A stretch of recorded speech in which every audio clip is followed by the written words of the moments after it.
नमस्कार मित्रों, स्वागत है आपका अपने YouTube channel study for government jobs में। और मैं हूं केपी सिंह। और आज मैं आपको लेखपाल में जो हिंदी सामान्य हिंदी का जो सीरीज चल रहा है उसका अगला वीडियो लेकर आया हूं। और इसका टॉपिक है तत्सम तद्भव। तत्सम तद्भव, तो ये हो गया आपका टॉपिक। और पहले शुरू करते हैं तत्सम। तो तत्सम शब्द दो शब्दों से मिलकर बना है, तत् प्लस सम, जिसका अर्थ है उसके समान। हिंदी में बहुत से शब्द संस्कृत से सीधे आ गए हैं। यहाँ पर ये बात गौर करने लायक है, संस्कृत से सीधे आ गए हैं। तो और आज भी संस्कृत के मूल शब्द की ही भांति हिंदी में प्रयुक्त होते हैं। ठीक है, तो ये आज भी संस्कृत के मूल शब्द की ही भांति हिंदी में प्रयुक्त होते हैं। ठीक है, इनका हिंदी में हम संस्कृत के मूल शब्दों को ही डायरेक्ट ले लिया जाता है, जैसे धन, राष्ट्र, क्रूर, सर्वदा आदि। ये सभी संस्कृत से सीधे आए हुए शब्द हैं और हम इसे हिंदी में डायरेक्ट प्रयोग करते हैं। तो हम इसे क्या कहते हैं? तत्सम शब्द कहते हैं। अब आगे बढ़ते हैं। तद्भव शब्द। तद्भव शब्द, तो यहाँ पर हम ये देखेंगे, तद्भव शब्द का अर्थ है उससे होना। तद्भव शब्द का अर्थ है उससे होना, अर्थात वे शब्द जो स्रोत भाषा के दो शब्दों से विकसित हुए हैं। चूँकि ये शब्द संस्कृत से चलकर पाली, प्राकृत, अपभ्रंश से होते हुए हिंदी तक पहुँचे हैं। ये शब्द संस्कृत से कहाँ तक पहुँचे? हिंदी तक पहुँचे हैं। लेकिन बीच में और भी भाषाएं हैं, जैसे पाली, जो उसके बाद प्राकृत, उसके बाद है अपभ्रंश। प्राकृत से अपभ्रंश बना है और इससे होते हुए लास्ट में हिंदी तक पहुँचे हैं। इसका उदाहरण है दही, मोर, आम, कान आदि। ये क्या है? ये यहाँ पर तद्भव शब्द क्या है? स्रोत भाषा से विकसित हुए हैं, संस्कृत से भी विकसित हुए हैं। लेकिन संस्कृत से ये पाली, फिर प्राकृत, फिर अपभ्रंश, फिर हिंदी तक पहुँचे हैं, इसलिए इनका रूप बदल गया है। तो इन शब्दों को हम तद्भव शब्द कहते हैं। ठीक है, अब हम आगे बढ़ते हैं।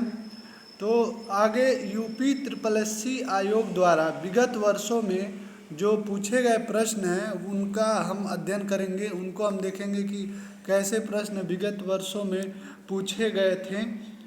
तो शुरू करते हैं। सबसे पहले है चौकी का तत्सम शब्द है। चौकी का तत्सम शब्द है। चौकी कौन सा शब्द है? तद्भव शब्द है। ठीक है, क्योंकि यह संस्कृत से डायरेक्ट नहीं आया हुआ है। तो चौकी का तत्सम शब्द बताना है तो क्या है? चतुष्पादिका। क्या है ये? चतुष्पादिका। ये है चौकी का तत्सम शब्द। दूसरा है तिलक। किस प्रकार का शब्द है? तत्सम शब्द है, तद्भव शब्द है, कैसा शब्द है? तो तिलक जो है डायरेक्ट संस्कृत से आया हुआ शब्द है। तो यह कौन सा शब्द होगा? तत्सम शब्द होगा। कौन सा शब्द होगा? तत्सम शब्द होगा। तीसरा है अग्र। अग्र किस प्रकार का शब्द है? तो अग्र जो है संस्कृत से डायरेक्ट आया हुआ है, तो ये तत्सम शब्द है। और ये जो प्रश्न मैं यहाँ पे करवा रहा हूँ, ये विगत वर्षों में यूपी SSC आयोग द्वारा जो परीक्षाएं हुई थी उनमें ये प्रश्न पूछे गए थे। ठीक है, तो इसलिए ये महत्वपूर्ण हो जाते हैं। चौथा है कपाट का तद्भव शब्द है। कपाट का तद्भव, कपाट संस्कृत शब्द है और इसका तद्भव यानी जो हिंदी रूप में है वह है किवाड़। क्या है? किवाड़। कपाट का तद्भव शब्द है किवाड़। और पांचवा प्रश्न है मच्छिका किसका तत्सम शब्द है? मच्छिका किसका तत्सम शब्द है? तो किसका तत्सम शब्द है? ठीक है, यानी मच्छी का तत्सम शब्द है, ये तो क्लियर है। इसका तद्भव क्या होगा? मक्खी। इसका तद्भव क्या होगा? मक्खी। अगला छठवां प्रश्न है, चूरन किस प्रकार का शब्द है? चूरन तो चूड़ होता तो वो तत्सम शब्द होता, क्योंकि वो संस्कृत से डायरेक्ट आया हुआ था। जबकि चूरन जो है ये तद्भव शब्द है, ठीक है। चूड़ से चूरन बना हुआ है, यह इसलिए क्या है? तद्भव शब्द है। सातवां प्रश्न, कपूर शब्द है, कपूर कैसा शब्द है? तत्सम है कि तद्भव है? तो ये जो है कपूर आपका है तद्भव शब्द। कपूर कौन सा शब्द है? तद्भव शब्द है, ठीक है। अब अगला प्रश्न,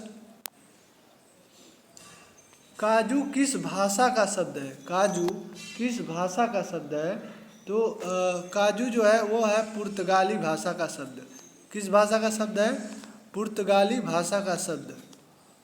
अगला प्रश्न है, काटना का तत्सम है। काटना, काटना हिंदी है और इसका संस्कृत है कर्तन, यानी इसका तत्सम शब्द क्या है? कर्तन है काटना का। 10वां प्रश्न है, लवण का तद्भव शब्द क्या है? लवण का तद्भव शब्द क्या है? तो लूढ़। क्या है? लूढ़। लवण मतलब नमक, ठीक है। तो ये संस्कृत से डायरेक्ट आया हुआ है, तो इसलिए तत्सम शब्द है। 11वां प्रश्न है, डाकिनी किस प्रकार का शब्द है? तत्सम है या तद्भव है? ठीक है। तो डाकिनी जो है वो तत्सम शब्द है। डाकिनी कौन सा शब्द है? तत्सम शब्द है। तो ये रहा आज का वीडियो, और इसमें हमने तत्सम और तद्भव को पूरा पढ़ा कि तत्सम वे शब्द होते हैं जो दो शब्दों से मिलकर बने हैं, जिसका अर्थ होता है उसके समान, और ये संस्कृत भाषा से सीधे आ गए हैं, और इनका हम इसी मूल शब्द की भांति प्रयोग करते हैं। और उदाहरण है धन, राष्ट्र, क्रूर, सर्वदा आदि। जबकि तद्भव ऐसे शब्द हैं जो संस्कृत से चलकर पाली में, और पाली से प्राकृत में, और अपभ्रंश से होते हुए हिंदी तक पहुँचे हैं, और हिंदी तक पहुँचे हैं तो इसलिए इनका रूप बदल गया है। तो इसका उदाहरण है दही, मोर, आम, कान आदि। उसके बाद हमने देखा कि यूपी SSSC आयोग द्वारा विगत वर्षों में किस प्रकार के प्रश्न पूछे गए थे। तो थोड़ा जब मल्टीपल चॉइस क्वेश्चन होता है तो क्या होता है कि 4 ऑप्शन दिए होते हैं, तो उसमें 2 ऑप्शन करीब एक जैसे लगते हैं, तो थोड़ा कन्फ्यूजन होता है। लेकिन अगर हम ध्यान से देखें तो संस्कृत भाषा से जो डायरेक्ट शब्द प्रयोग हो रहा है तो वो तत्सम है, तो यहाँ से हमको एलिमिनेशन करने में बहुत ही ज़्यादा मदद मिल जाती है। और जबकि जो हिंदी से जुड़े हुए हैं तो वो हम उसको हम तद्भव शब्द कहते हैं, क्योंकि वो संस्कृत से रूपांतरित होके हिंदी में आए हैं, तो इसलिए ये कौन से शब्द हो जाते हैं?